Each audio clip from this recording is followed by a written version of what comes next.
N arrogant lion वर wandering through. अगर इस sentence को देखें बेटा तो पहली बात एक चीज़ समझिए, एरोगेंट का मतलब होगा अहंकारी।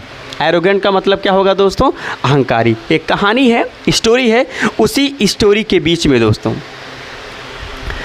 उसी स्टोरी के बीच में हम इस थीसिस को सॉल्व करेंगे आपके साथ मिल करके। तो मैंने कहा एन एरोगेंट लायन वर वंडरिंग थ्रू। अब कह रहा कि इस सेंटेंस में करेक्शंस क्या है माय डियर, इस सेंटेंस में करेक्शन क्या है? तो मैं पहले ही बताया था बेटा, जब हमने आपके सामने सब्जेक्ट ऑफ एग्रीमेंट शुरू किया था बेटा, तो सबसे पहले दिन हमने बताया था, आपको ध्यान दीजिएगा, सबसे पहले दिन हमने ये कुछ डिस्कस किया था कि अगर हमारे सामने जो देखो, अगर कोई सेंटेंस होगा दोस्तों, तो आप अच्छी तरीके जानते हैं कोई भी सेंटेंस होगा बेटा, तो उस सेंटेंस की शुरुआत सब्जेक्ट से होगी और सब्जेक्ट के ठीक तुरंत बाद बेटा वर्ब नज़र आएगा। और अगर मैं इस वर्ब की बात करूं, जी हाँ, अगर मैं इस वर्ब की बात करूं बेटा, तो ये वर्ब हमारा हेल्पिंग वर्ब भी हो सकता है और ये वर्ब हमारा मेन वर्ब भी हो सकता है बेटा। मैंने बताया क्या था कि यदि सेंटेंस का जो सब्जेक्ट है हमारा वो सिंगुलर होगा, जी हाँ, यदि सेंटेंस का जो सब्जेक्ट है हमारा वो यदि सिंगुलर होगा तो जो वर्ब होगा वो भी हमारा सिंगुलर होगा दोस्तों, ये मैंने बताया था। फिर मैंने बताया था कि यदि यही सब्जेक्ट हमारा प्लूरल होगा, यदि यही सब्जेक्ट हमारा कैसा होगा? प्लूरल होगा। शायद नीचे दिख नहीं रहा होगा, थोड़ा सा मैं ऊपर कर देता हूँ, ये दिख रहा है। मैंने कहा कि यदि सब्जेक्ट हमारा सिंगुलर होगा तो जो हेल्पिंग वर्ब या मेन वर्ब होगा ये दोनों ही हमारे सिंगुलर होंगे। यहाँ पर राइट कर देता हूँ, यदि हमारा प्लूरल होगा, यदि सब्जेक्ट हमारा प्लूरल होगा तो जो हेल्पिंग वर्ब या मेन वर्ब होंगे ये सब के सब दोस्तों प्लूरल होंगे। इस चीज़ को दिमाग में रखे रहिएगा। मैंने आपको बहुत अच्छे तरीके से बताया है कि कोई भी सेंटेंस हो, किसी भी सेंटेंस की शुरुआत सब्जेक्ट से होगी, सब्जेक्ट के बाद जो वर्ब होगा वो सब्जेक्ट के बाद जो लिखा होगा वो वर्ब होगा।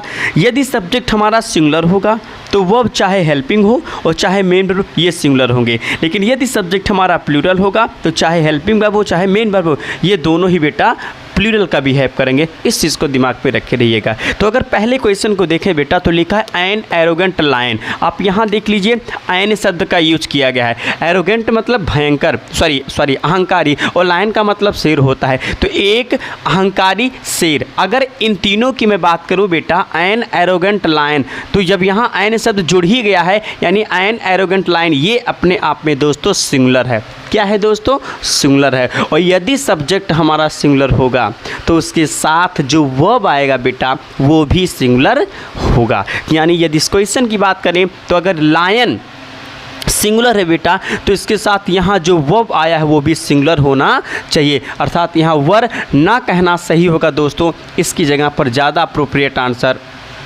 वाज कहना ज़्यादा सही होगा। यानी इस क्वेश्चन में करेक्शन क्या था बेटा? इस क्वेश्चन में करेक्शन ये था कि हमें वर की जगह क्या लगाना चाहिए? वाज लगाना चाहिए। यहाँ वर लिखा था तो हमको लगाना क्या चाहिए बेटा?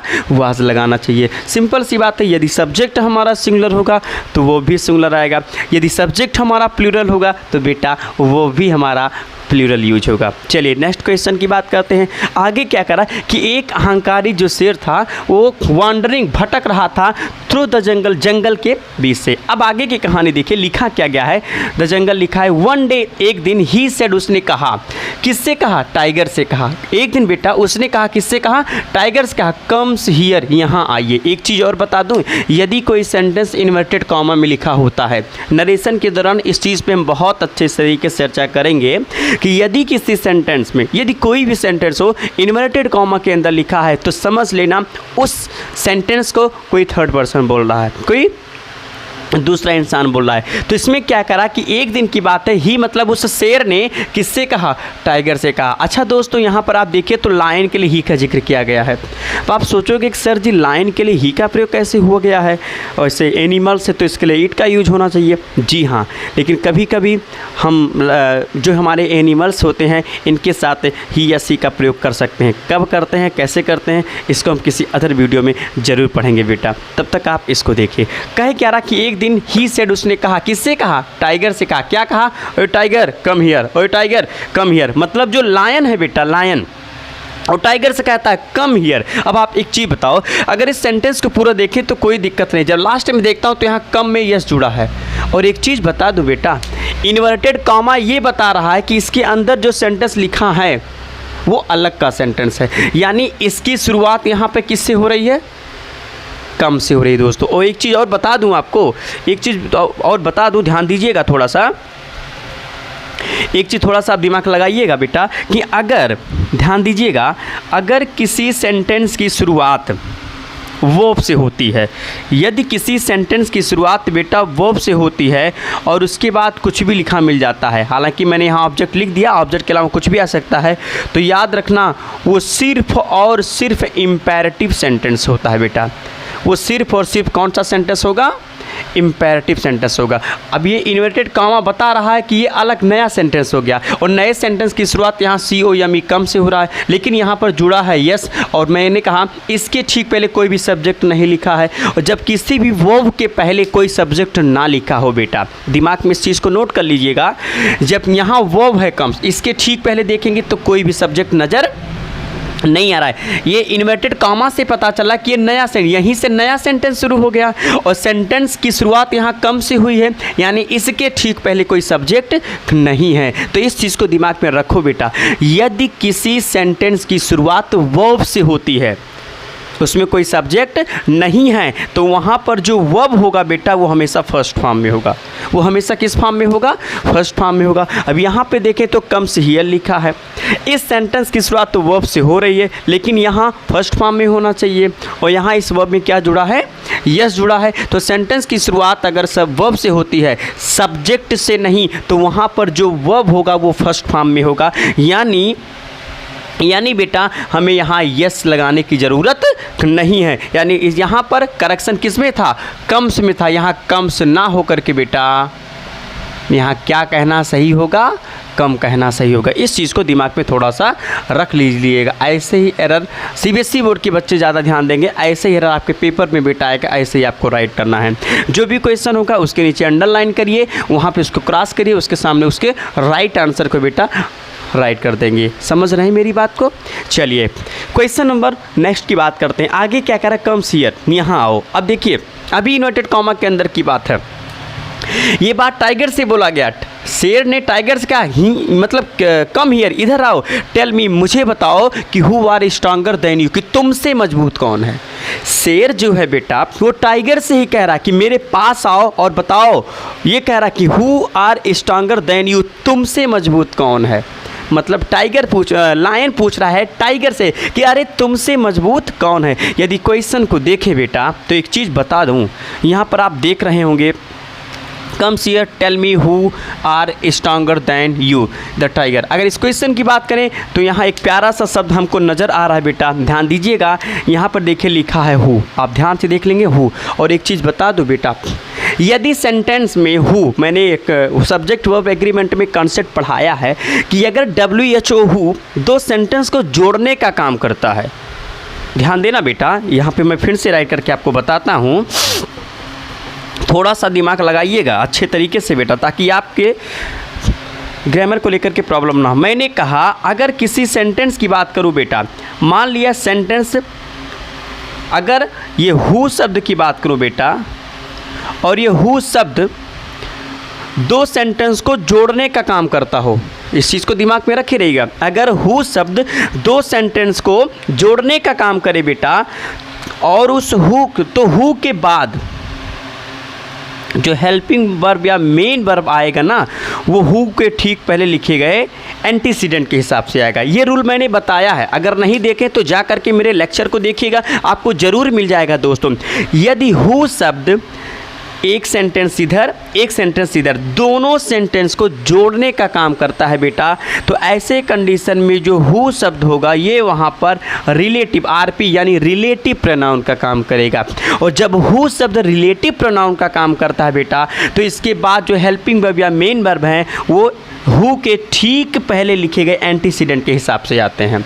लेकिन बेटा दूसरा स्ट्रक्चर, अगर मान लिया हु किसी सेंटेंस में, अगर मान लिया बेटा हु किसी भी सेंटेंस में क्वेश्चन वर्ड का काम करता है, यदि हु किसी भी सेंटेंस में क्वेश्चन वर्ड का काम करता है, शायद आपको दिख नहीं रहा होगा, मैं ऊपर राइट कर देता हूँ, ध्यान दीजिएगा। मैंने कहा, इधर देखिए, मैं यहाँ इधर राइट कर देता हूँ, ये दिख रहा है ना बेटा, देखो मैंने कहा हु अगर दो सेंटेंस को जोड़ता है तो हु के बाद जो हेल्पिंग वर्ब या मेन वर्ब आएगा वो हु के ठीक पहले लिखे गए एंटीसीडेंट के हिसाब से आएगा। लेकिन अगर किसी सेंटेंस के, अगर हु शब्द की बात करूँ बेटा, अगर हु शब्द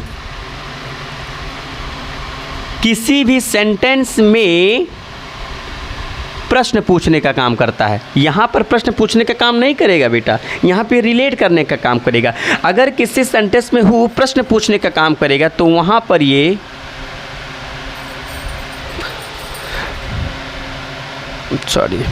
तो वहाँ पर ये क्वेश्चन वर्ड का काम करेगा। देख लीजिएगा, थोड़ा नीचे आपको देखना पड़ेगा ज़्यादा, तो इसी दिमाग में रखे रहिएगा। दिख रहा है ये, हमने कहा अगर किसी सेंटेंस में हु प्रश्न पूछने का काम करता है तो वहाँ पर ये क्वेश्चन वर्ड होगा। तो बेटा याद रखना, तब ऐसे कंडीशन में हु के बाद जो हेल्पिंग वर्ब होगा वो हमेशा सिंगुलर होगा बेटा। यही चीज़ मैं आपको बताना चाह रहा था। यदि किसी भी सेंटेंस में हु क्वेश्चन पूछने का काम करता है तो हु के बाद जो हेल्पिंग वर्ब होगा वो हमेशा बेटा सिंगुलर होगा। क्या होगा? सिंगुलर होगा। मैंने कहा यदि हु दोनों को जोड़ेगा तो इसके बाद, उसके हु के बाद यहाँ पर जो हेल्पिंग वर्ब आएगा वो एंटीसीडेंट के हिसाब से आएगा, यानी एंटीसीडेंट सिंगुलर या प्लूरल होगा तो उसी के अकॉर्डिंग आएगा। लेकिन हु अगर क्वेश्चन पूछेगा यानी क्वेश्चन वर्ड का काम करेगा तो उसके बाद जो हेल्पिंग वर्ब होगा वो हमेशा सिंगुलर होगा बेटा। तो अगर इस क्वेश्चन को देखें तो यहाँ पे हु क्या कह रहा है? कह रहा है कि इस लायन ने टाइगर से पूछा, he said to the tiger, उसने टाइगर से कहा कम्स हियर, यहाँ आइए, टेल मी, मुझे बताइए, who are stronger than you, तुमसे मजबूत कौन है। यानी यहाँ पर अगर हु की बात करूँ बेटा, हु की बात करूँ तो यहाँ पे क्वेश्चन करने का काम कर रहा है। तो एकदम दिमाग में अच्छी तरीके से रख लीजिएगा, यहाँ पर इस हु के हिसाब से देखा जाए तो यहाँ आर नहीं दोस्तों, यहाँ क्या आना चाहिए? हाँ, यहाँ इज आना चाहिए, क्योंकि हु यहाँ पर क्वेश्चन पूछ रहा है। और मैंने कहा जब हु क्वेश्चन वर्ड का काम करेगा तो इसके बाद जो हेल्पिंग वर्ब आएगा वो सिंगुलर होगा। आर प्लूरल है इज का, यानी आर की जगह मैंने क्या लगा दिया? इज लगा दिया। यानी अप्रोप्रिएट आंसर बेटा हमारा यहाँ क्या हो जाएगा? आप सभी जानते हैं अप्रोप्रिएट आंसर हमारा हो जाएगा इज हो जाएगा। ठीक, काम करते हैं और अच्छे से राइट कर देते हैं। ठीक, चलिए नेक्स्ट क्वेश्चन की बात करें। आगे क्या करा बेटा? फिर द टाइगर ने क्या जवाब दिया? Who bear wise replied respectfully. अब यहाँ पर आप खुद देख लीजिए, वही सेम काम यहाँ पर हो रहा बेटा। रिप्लाइड रिस्पेक्टफुली, टाइगर ने रिप्लाइड किया, तुरंत जवाब दिया कि हु बेयर वाइस, बुद्धिमान कौन है? बुद्धिमान कौन है? फिर कह रहा आप बुद्धिमान हो, लायन हे शेर, आप बुद्धिमान है। अब देखिए, यानी अगर इस क्वेश्चन की बात करूं बेटा, यहाँ पर देखिए who are wise replied respectfully, सम्मान के साथ ही जवाब देता है टाइगर कि तो बुद्धिमान कौन है। अगर मजबूत की बात पूछे तो बुद्धिमान करो, यानी यहाँ पर फिर से अगर इस हु की बात करें बेटा, अगर यहाँ पर फिर से बेटा इस हु की बात करें तो हु यहाँ पर भी क्वेश्चन वर्ड का काम कर रहा है। और जब भी हु क्वेश्चन वर्ड का काम करेगा तो हु के बाद हमेशा वर्ब सिंगुलर आएगा, यानी यहाँ वेयर नहीं होगा बेटा, यहाँ वाज कहना ज़्यादा सही होगा। यानी इस पूरे सेंटेंस का आंसर यहाँ मैं राइट कर देता हूँ। जी हाँ, अप्रोप्रिएट आंसर बेटा क्या होगा? वाज होगा। बस दिमाग में ये दो कॉन्सेप्ट आपके रहना चाहिए। ये तो मैंने बताया था लेकिन इसको नहीं बताया था, इसको मैं यहाँ पे बता दे रहा हूँ। किसी भी सेंटेंस में हु क्वेश्चन वर्ड का काम करेगा तो उसके बाद जो वर्ब होगा वो सिंगुलर होगा। लेकिन यदि हु दो सेंटेंस को जोड़ने का काम करेगा तो हु के ठीक पहले जो एंटीसीडेंट होगा बेटा, जो एंटीसीडेंट होगा उसी के अकॉर्डिंग हेल्पिंग वर्ब या मेन वर्ब का यूज करेंगे बेटा। समझ में आ रहा है? अगर आ रहा है तो प्लीज़ लाइक कर दीजिए चैनल को। चलो नेक्स्ट क्वेश्चन की बात करें बेटा। फिर से देखिए, फिर वही same condition, you who are more fierce than report. फिर से प्रश्न पूछा जा रहा है, अरे आपकी बात रिपोर्ट से ज़्यादा उग्र कौन है? फायर्स मतलब उग्र की बात करें बेटा, आप आराम से चीज़ों को समझ सकते हैं। तो फिर से देखिए, यहाँ पर अगर हु की बात करें तो हु की बात क्या लगा है? आर। फिर से मैं बता रहा हूँ, यहाँ आर नहीं, ध्यान से देखिए, आर नहीं बेटा, यहाँ किसी भी कीमत पर आर नहीं, इसकी जगह क्या होना चाहिए? इज होना चाहिए, यानी इसका आंसर हमारे सामने यहाँ तैयार होगा बेटा। जी हाँ, क्या कहेंगे? इज कहेंगे। पूरा खेल इसमें बेटा टेंस का है। टेंस जिस बच्चे ने अच्छे से पढ़ा होगा कहीं से कोई समस्या नहीं होगा। और फिलहाल इसमें जो मैं जो कंटेंट बता रहा हूँ तो एक हिसाब से आपके लिए नई बात है, तो इसको अच्छे से सीखें। चलिए, तो who is more fierce than a leopard, इस बार लायन ने पूछा। चलिए नेक्स्ट क्वेश्चन की बात करें। कह रहा बेटा यू, आप, सर, रिप्लाइड द लिपार्ड। अब लिपार्ड ने रिप्लाई दिया, लेकिन आगे देखिए द लायंस। लायन में देखिए बेटा यहाँ क्या जुड़ा है? यस, यानी लायन सिंगुलर और लायन में मैंने यस जोड़ दिया बेटा, तो ये क्या हो गया? प्लूरल हो गया। तो अब की बार कहानी कुछ अलग होगी।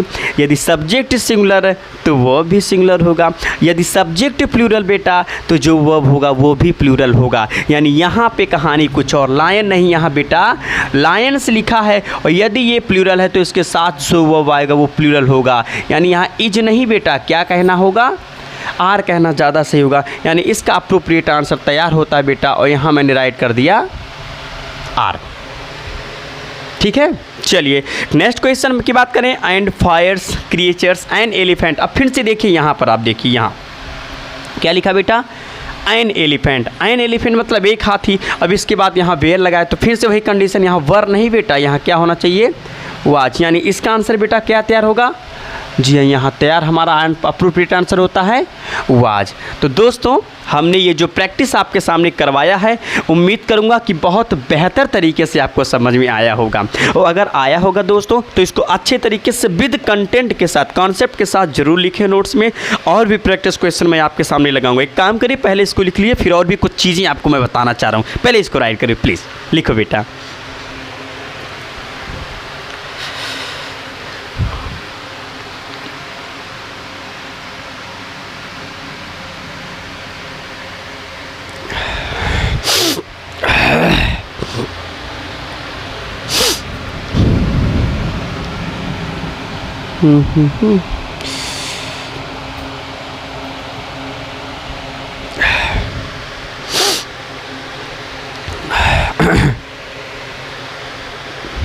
इसको नोट करें। फिर एक कॉन्सेप्ट आपको और बता देता हूँ।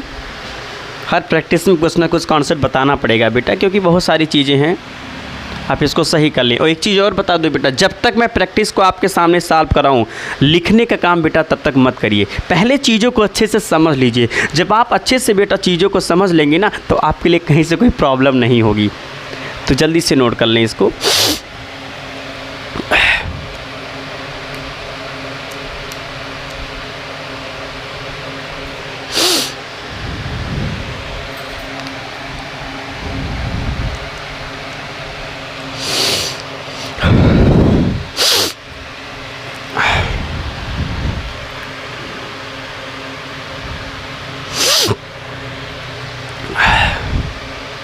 चलिए, तो हमें लगता है नोट कर चुके होंगे। चलिए मैं इसको इरेज करता हूँ बेटा, और आपके सामने कुछ नया कंटेंट बताता हूँ। इसको ज़रूर राइट कर लीजिएगा ताकि आपके लिए कोई समस्या ना हो। 1 मिनट बेटा, इसको लिखो। 1 मिनट आ गए।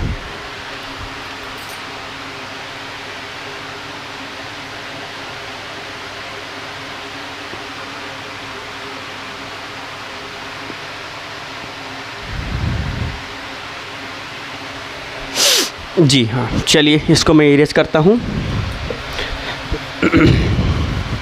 देखना पड़ता है बेटा कि कहीं से स्क्रीनिंग में तो कोई समस्या तो नहीं हो रही है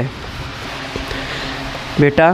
तो बहुत जल्द मैं आपके सामने और भी कुछ चीज़ें लेके आने वाला हूँ बेटा। अभी हमें लगता है कि अभी हमारे जो मैं बोर्ड पे राइट करता हूँ, राइटिंग मेरी बहुत अच्छी नहीं है, और बहुत जल्द मैं डिजिटल बोर्ड पे भी काम करने वाला हूँ बेटा। आप सभी के लिए बहुत जल्द मैं काम अच्छी तरीके से करूँगा। मैं रुकने वाला नहीं हूँ बेटा। निश्चित रूप से आपके साथ मिल कर के बहुत अच्छी तरीके से मैं काम करूँगा। बस थोड़ा सा आप धैर्य बनाए रहें बेटा। चलिए, तो एक चीज़ बताना ये था बेटा, सब्जेक्ट ऑफ एग्रीमेंट का कॉन्सेप्ट ही है।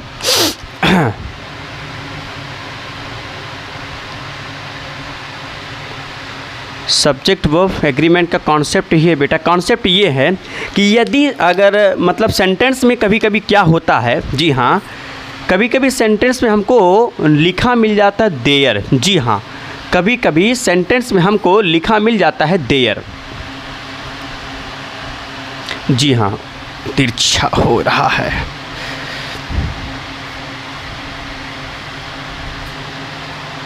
कभी कभी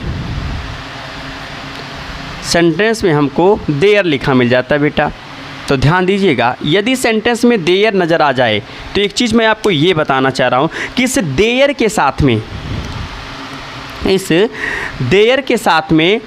सिंगुलर, इस देयर के साथ में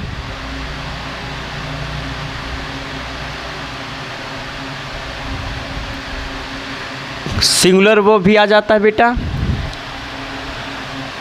और इस देयर के साथ में प्लूरल वर्ब आ जाता है।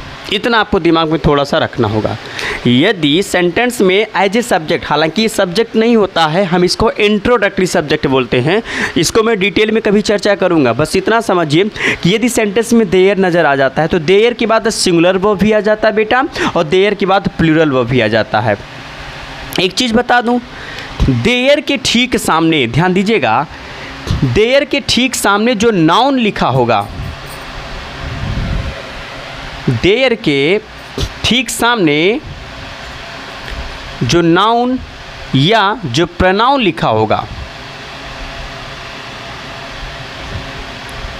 एक मिनट, सिर्फ नाउन बोलते हैं।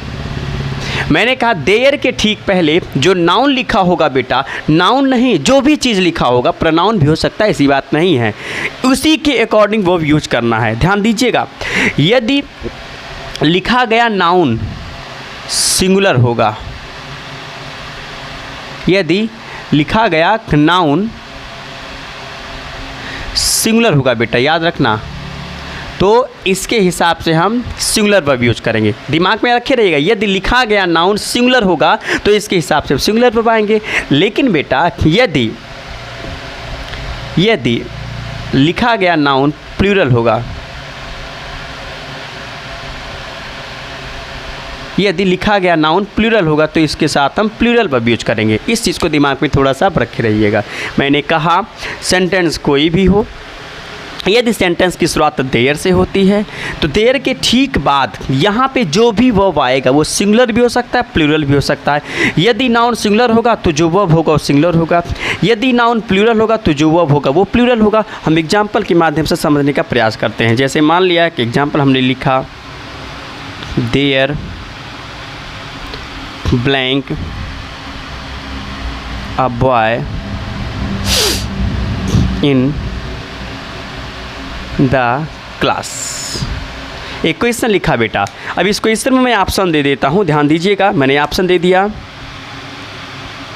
ईच, आर, हैज और हैव, ये चार ऑप्शन बेटा हमने दे दिया। तो पहली बात, यहाँ जो भी आएगा वो हेल्पिंग वर्ब होगा। और एक चीज़ बता दूँ, मैं हैज हैव की बात करूँ बेटा तो किसी भी सेंटेंस में हैज और हैव तभी आएंगे जब इनके बाद जो वर्ब होगा वो थर्ड फॉर्म होगा। और यहाँ पर आप जहाँ पे इसको फिलअप करना उसके बाद सीधे क्या लिखा है, नाउन। अब इस नाउन के बाद तो नाउन तो वर्ब हो नहीं सकता, जब वर्ब होगा तब वहाँ हैज हैव आता है, तो हैज हैव तो हो नहीं सकता। इस या आर में से कोई एक चीज़ आएगा। तो यहाँ देखिए ए बॉय सिंगुलर है बेटा, क्या है, सिंगुलर है। और अगर सिंगुलर तो इसी के हिसाब में यहाँ मुझे लाना है। अगर सिंगुलर है तो सिंगुलर के हिसाब से आएगा। तो आर प्लूरल है और इज सिंगुलर है तो ये नहीं आएगा बेटा और ये आ जाएगा। यानी यहाँ पर अप्रोप्रिएट आंसर हमारा क्या होगा, इज होगा बेटा। ध्यान दीजिएगा इस चीज़ को, यहाँ इज कहना ज़्यादा सही होगा। ठीक, एक और क्वेश्चन दे देता हूँ, ध्यान दीजिएगा। यहाँ ऊपर ऐड कर देता हूँ वरना नीचे नहीं दिखेगा। यहाँ दिख रहा है, चलिए एक क्वेश्चन मैं यहाँ पर दे देता हूँ। हमने कहा, जी हाँ सॉरी,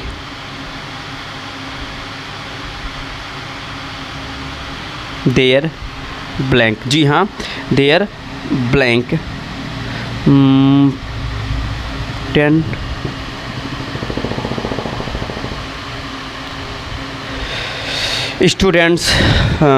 स्टूडेंट्स इसके बाद इन the class, in the field, चलो लिख देते हैं। जी हाँ बेटा, फिर से यदि मैं ऑप्शन दूँ यहाँ पर, 4 ऑप्शन,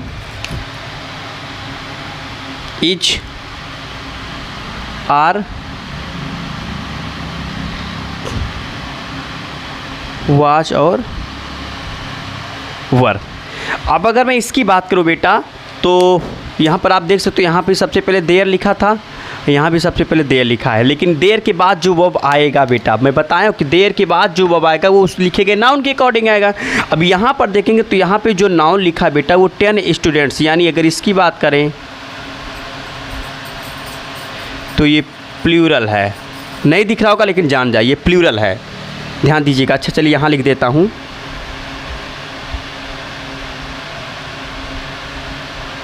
ये प्लूरल है। जी हाँ, ये क्या है बेटा, प्लूरल है। और इसी के अकॉर्डिंग मुझे वर्ब यूज करना है। अगर ये प्लूरल है तो यहाँ जो भी वर्ब आएगा बेटा वो प्लूरल होगा, यानी इज नहीं हो सकता, वाज नहीं हो सकता, आर या वेयर में से कोई भी एक लगा दीजिए। चलिए हम आर लगा देते हैं, हालांकि वेयर भी लगा देंगे तो कोई दिक्कत नहीं, क्योंकि यहाँ ये क्लेरिफाई नहीं कि प्रेजेंट की बात हो रही है या फिर पास्ट की बात हो रही है बेटा। तो ये कॉन्सेप्ट था बेटा, इसको आप नोट कर लीजिएगा। फिर मैं मिलूँगा एक नए प्रैक्टिस के साथ, और उसी प्रैक्टिस में कुछ नए कॉन्सेप्ट आपको बताऊंगा। दोस्तों इसको पूरा राइट कीजिएगा और अच्छे तरीके से चीज़ों को समझिएगा। चलिए फिर आपसे मिलेंगे बहुत जल्द एक नए लेक्चर के साथ, तब तक के लिए good night my dear friends.